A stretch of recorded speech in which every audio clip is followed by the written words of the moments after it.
Before you can ask who I am, first you must ask, who have I been, what have I done, and why am I not that person anymore?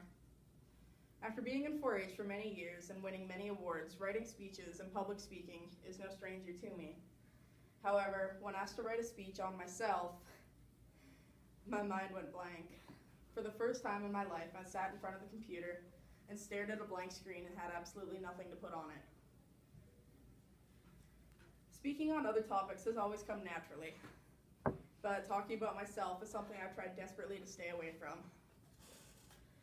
With that in mind, please bear with me while I embark on my maiden voyage speaking on the topic of Jessie Thielen. Born into a rodeo family, the youngest and only girl of 2 older brothers and multiple older male cousins, my life was a constant fight to prove I was just as tough as the boys. There was nothing they could do that I couldn't do better, or at least so I wanted them to believe. Even at 10 years old and about 4 feet tall, I was always the first one to volunteer to ride the rankest stock that my uncle had. Whether it was steers, whether it was brand new colts, I wanted to be on it. Rarely was I actually allowed to do this, so I was always the first one to go out and tell the shoe men, of course Uncle Tom said it's fine that I ride this one. After being bucked, kicked, stomped, and eventually bruising 4 ribs and breaking 2, my privileges of riding stock were revoked. I was a sad and lonely gate man, waiting for adventure and wanting a new story to tell. This was when I located the untapped gold mine of all the stories. I had discovered the group of old men drinking beer beside the barn.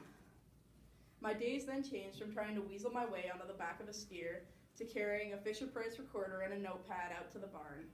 At first, the old men were leery of me, and I had to gain their trust.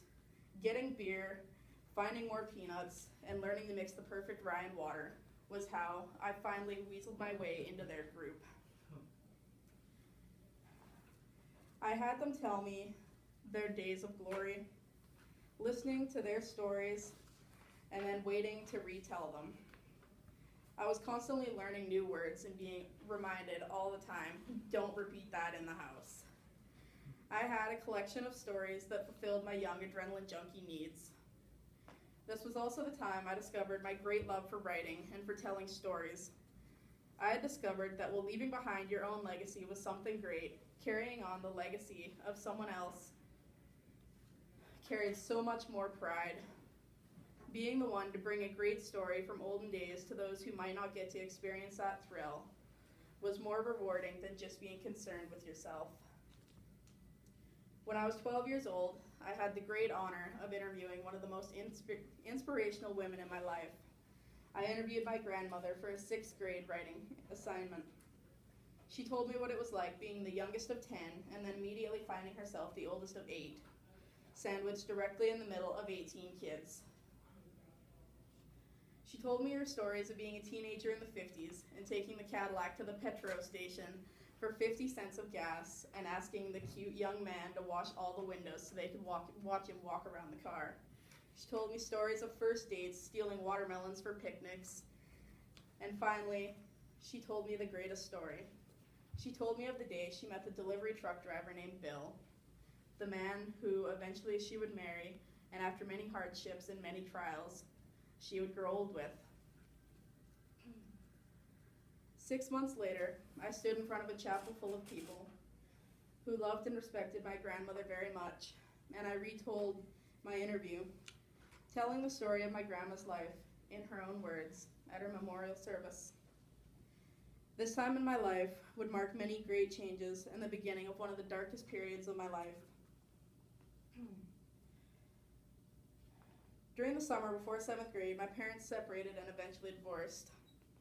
I was unlucky enough to be standing in the driveway the night my father, in an alcoholic rage, told my mom to leave. Knowing the strength my mom had within her and knowing in my heart she would be okay, I watched her leave and stayed behind to do what I thought was right and do the best to take care of my father and be the protector of my brother. The situation was not ideal. It was not always bliss, but I would be lying if I said I didn't have any good memories from those days. Watching my father's alcoholism grow from something we worried about to something I grew to be afraid of is a lesson I will never forget. At this time, I myself developed many unhealthy habits, and I started a battle I still fight to this day. I started an uphill fight with severe depression. There were many things that happened during this time in my life that had heavy influences on who I am to this day. Many of these things I am unable to speak of at this time. They're the things that still haunt me every day, waking me up in the middle of the night shaking, turning a perfectly good day into hell with just a thought. Grade 8 would bring about many more changes and its own brand of personal hell. However, I would meet some people at this time who, without their influence, I highly doubt I would be alive right now. It was their driving life force and their understanding of my pain that stopped me from making that horrible decision. Throughout the next few years, I would encounter many fresh hells, much heartache, and more mental pain than I care to find a proper descriptive word for. Throughout all of it, I would find myself thinking one dark thought over and over. One thought that without the support group I had may have been the last thought that I ever had. Being in a place that dark in your own mind is not something I would wish upon another person. I have since quit many of those bad habits, even if every now and then one will creep up and push with all its might to make me fall back into that dark hole. I've found many old delights that still fill my tired heart with hope. I've started writing daily again, and recently I've started writing free verse poetry. I've found myself being more and more open to sharing my feelings and troubles with friends and family and finding ways to help myself before it's too late.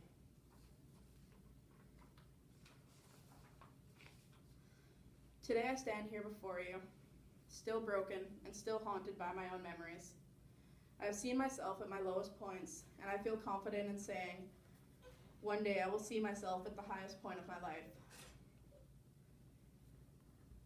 I know the pull of death, and I know the way that darkness can seep inside you before you know what's happening. I have fought very hard to have the immense honor to call myself a high school graduate and to now call myself a college student. Though I've been through many struggles, I know I'm blessed with a certain inner strength that has kept me fighting through everything life has managed to throw at me. Today I stand here, knowing who I've been, knowing all I've done, and I feel confident in telling you, I am a girl following my dreams. I am the girl fighting a mental battle every day. I am the girl you will see doing great things down the road. My name is Jessie. I have seen hell. I have faced death. I am a fighter, I am a writer, and I am a survivor. This is my story. This is my life. This is who I am. Who are you?